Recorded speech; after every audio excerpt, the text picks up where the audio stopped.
Donc, pour nous, si on arrive, parce que lorsque je parlais il n'y a pas de gouvernance en Tunisie, c'est pas comme ça.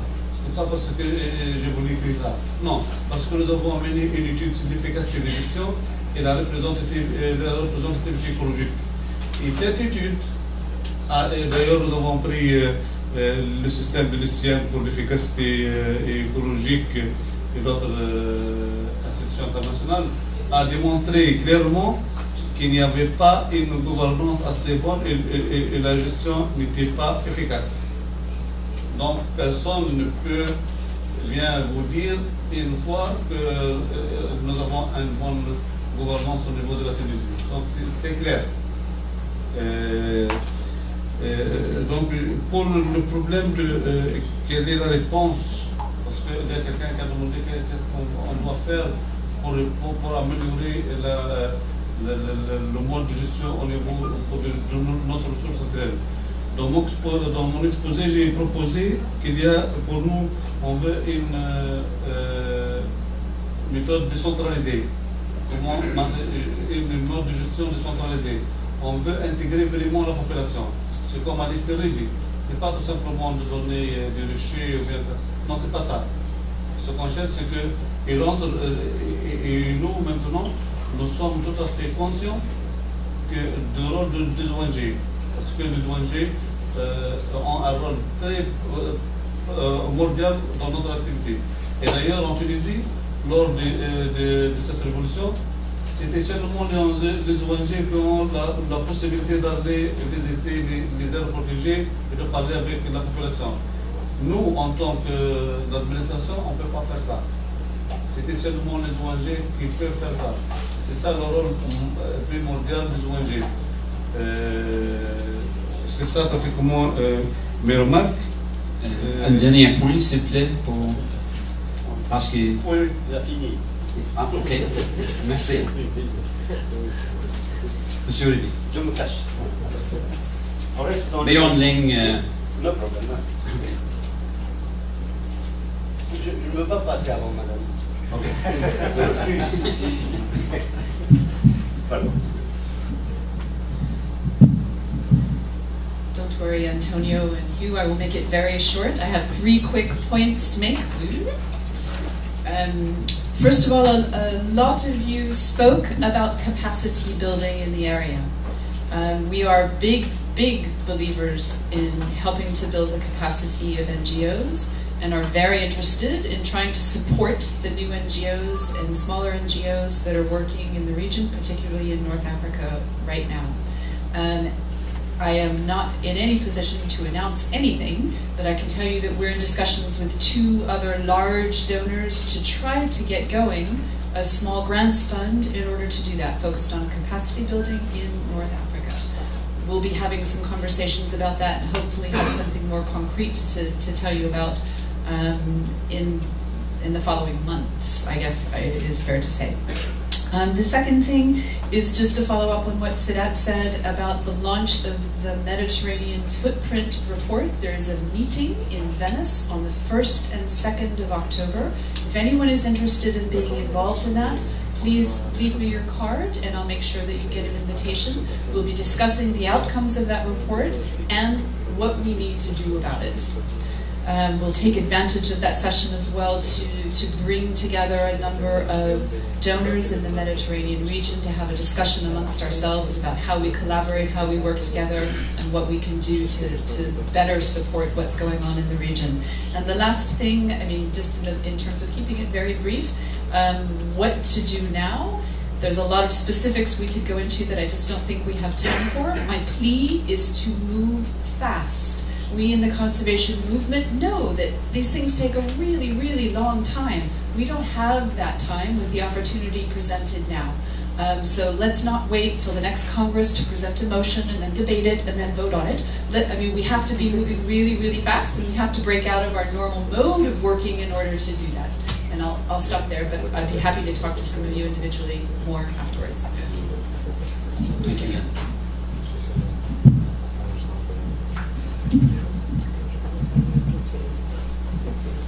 Ok, merci Monsieur le modérateur. J'ai fait ça pour avoir maximum de temps. Oh, Je prends tout le temps qui reste.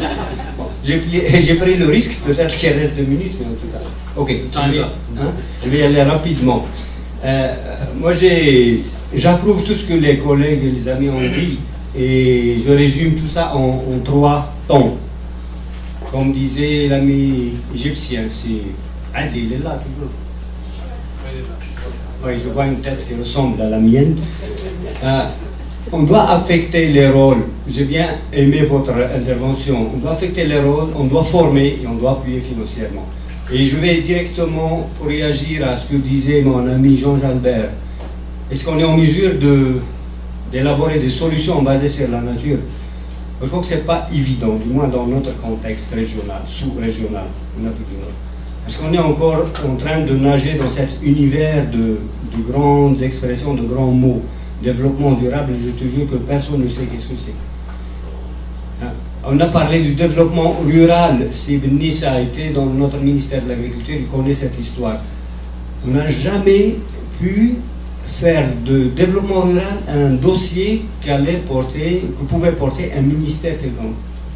Parce que dès qu'on dit développement, c'est tout le monde. Et si on donne cela à un secteur, ce n'est pas bien géré, ce n'est pas bien piloté. Donc ce n'est pas évident à mon avis. On doit adapter un peu si je peux dire, les nouvelles démarches, les nouvelles approches à notre capacité d'absorption et à notre capacité de gestion. Comment est-ce qu'on peut collaborer ou coopérer alors que les ressources financières ne font que se raréfier? À mon avis, le financement, du moins dans certains pays comme le Maroc, n'est plus un problème. Il y a beaucoup de bailleurs de fonds.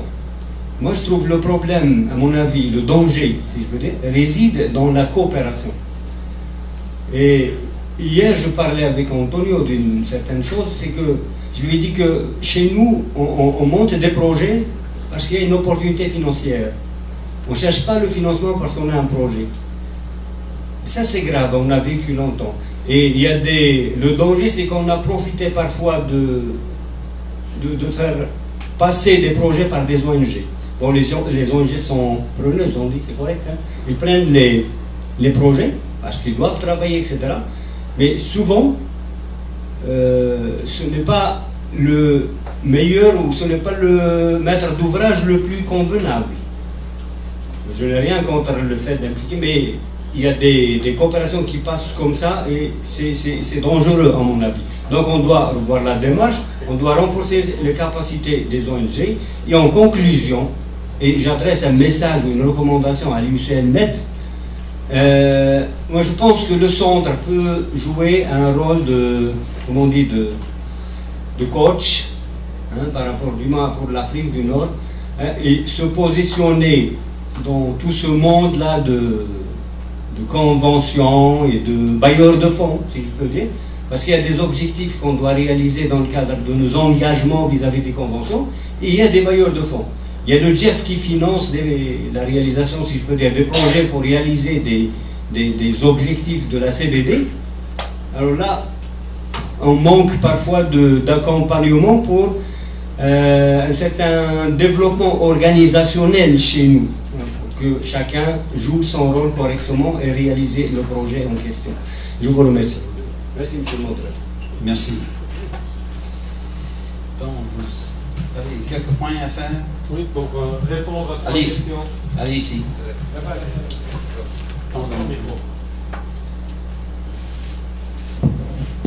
Non, rapidement pour trois questions qui ont été évoquées.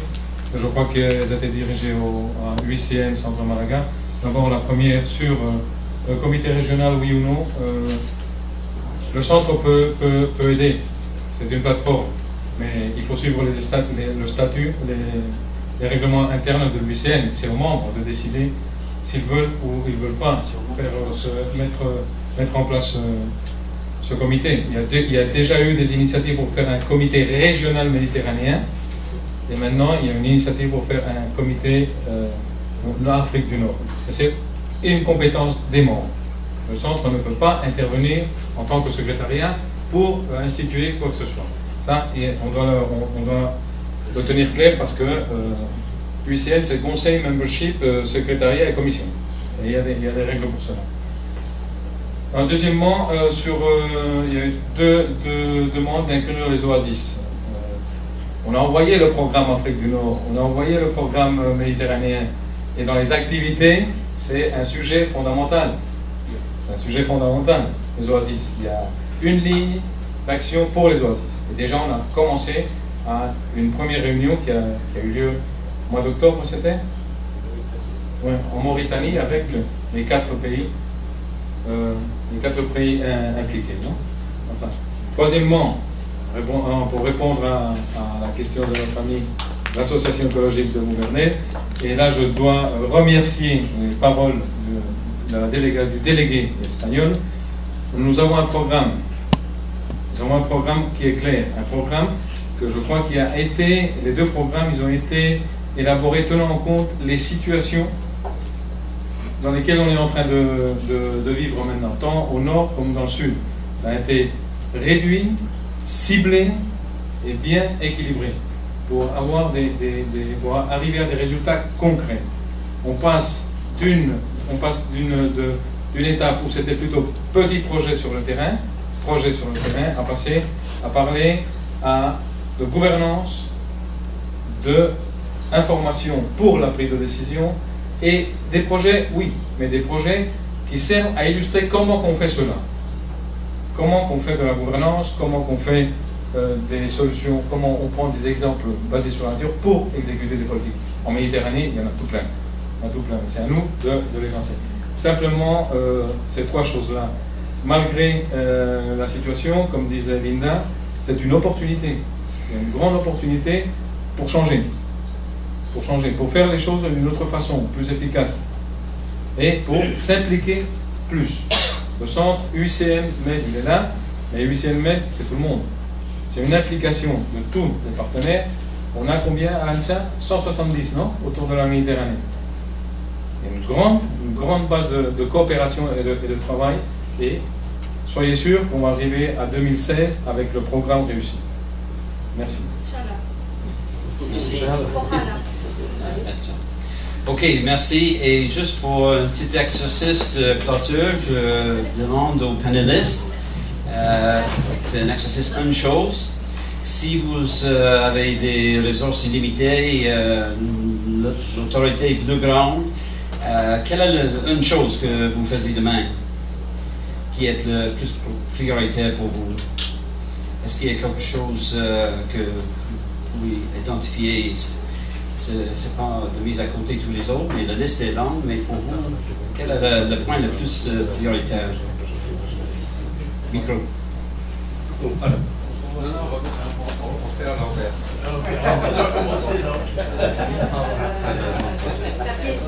Alors, Madame n'accepte pas. C'est la question. Je vais commencer. Moi, c'est pas un problème. Très vite. Très vite. Nous avons maintenant 2 choses. Une chose. Non, voilà. Qui sont prioritaires.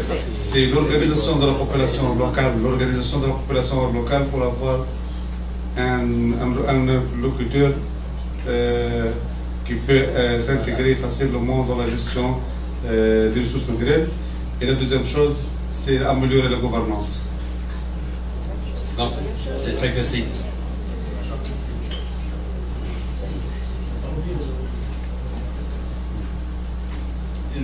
Je crois que la question prioritaire pour moi serait de continuer le chemin de coopération et si vous me permettez le mot, de fraternité que je crois qu'il existe maintenant entre tous les membres qui travaillent ensemble dans le cadre du bureau de Malaga. Je crois que le début a été promet de très bons résultats et j'espère que les difficultés économiques que nous allons affronter les prochaines années ne vont pas empêcher que ce travail ait un très bon résultat en 2016.